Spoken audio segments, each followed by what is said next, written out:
Ahoy there, I'm Captain Chris. I'm not a real captain, but I am here to tell you about our cruise on P&O's newest and biggest ship, Arvia. And I hope this video will be interesting or useful to you if you're thinking of booking a cruise on Arvia or another of P&O's huge ships like Iona, or maybe you've already got one booked. In this video, I'm going to talk about something which seems to create a lot of discussion on social media and usually some criticism, and that is passengers having to wait a long time to get seated in the restaurant. And I've also got a great tip for coffee lovers, so make sure you stay tuned to the end to hear that. Now, on Arvia, there are many restaurants that you can dine in, and I'll talk about some of them in a few minutes, but the main two are called Meridian and Zenith. And these are at the back of the ship, one above the other on deck 6 and 7, and they're connected by a staircase. Both restaurants serve the same menu, and the only difference I could really see was that Zenith had tablecloths and Meridian didn't.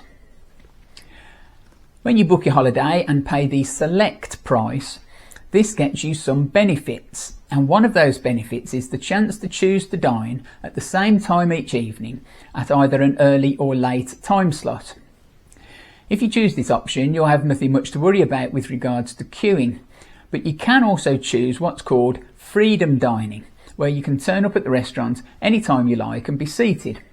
And please note that on Arvia and Iona, that freedom dining is the only option, with the fixed time dining available on the other ships in the fleet. Now, freedom dining sounds like a great option because, well, who doesn't want that freedom and flexibility? But in reality, it isn't possible to seat everyone if they all show up at the same time.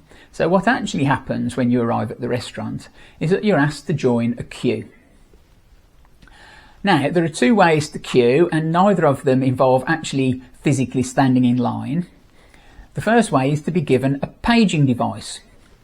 With your pager, you can then go and have a drink in a bar or sit in one of the lounges, and when a table becomes available, the pager will buzz and flash, and you then have 15 minutes to get yourselves along to the restaurant to take your seats. Something to remember though is that the pagers only work if you stay near to the restaurant, so if you wander too far, you might not get the alert when it's sent. We were talking to a couple from Liverpool who told us that this had happened to them the night before and they'd had to join the queue all over again. So make sure you stay in the nearest few bars and lounges if you have a pager. The second way to queue is on your phone or mobile device using the My Holiday web page.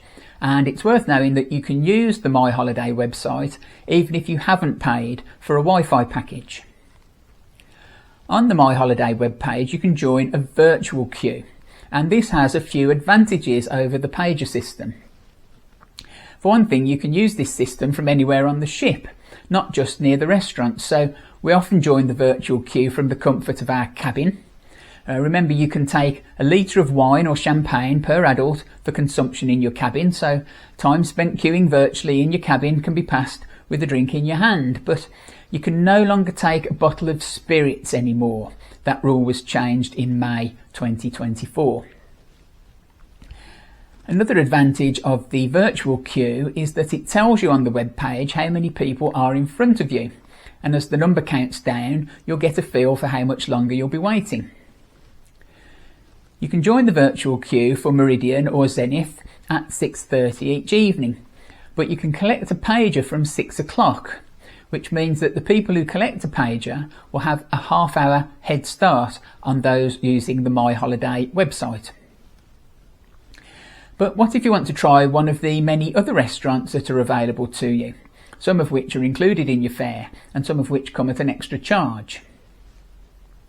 One of the restaurants that we really liked was the Olive Grove, which serves delicious food in the Mediterranean style. It's a smaller restaurant than Meridian or Zenith, and it comes at no extra cost, but with regards to queuing, the same applies. You can collect a pager at 6 o'clock or join the virtual queue at 6:30. It's well worth giving it a try though, and the menu changes each week, so there's a whole new selection of dishes to try.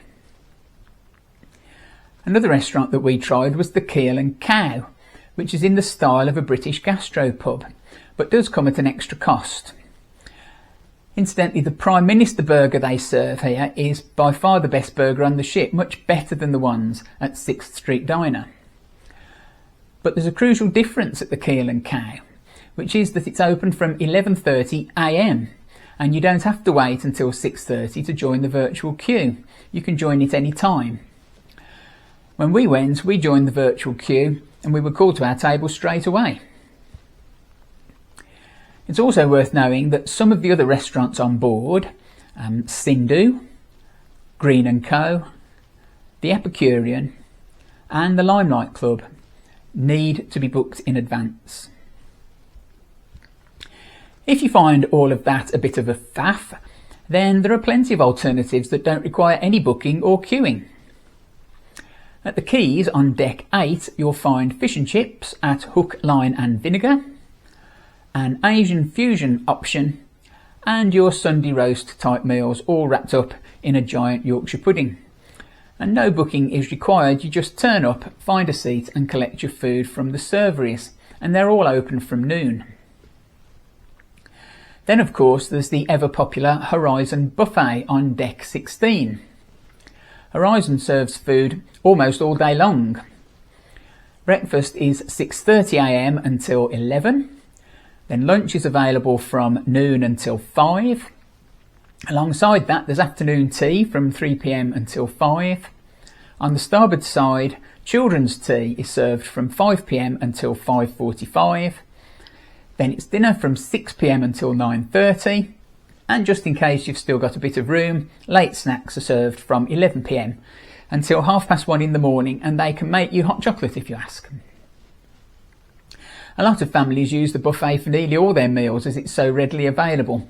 It's very informal, you don't have to stick to any kind of dress code, and nobody minds what combination of foods you pile on your plate there. There's no judgment in the buffet. While we're on the subject of queuing, I promised you a tip for coffee lovers at the start of this video, so I'll give you that next. Before I do, could I please ask, if you're finding this video at all useful or interesting, would you please hit the subscribe button and allow notifications? Subscribing doesn't cost you anything, it simply means you'll be notified when I post another video. And it tells me you've enjoyed this one, which means a lot, so please subscribe. Thank you.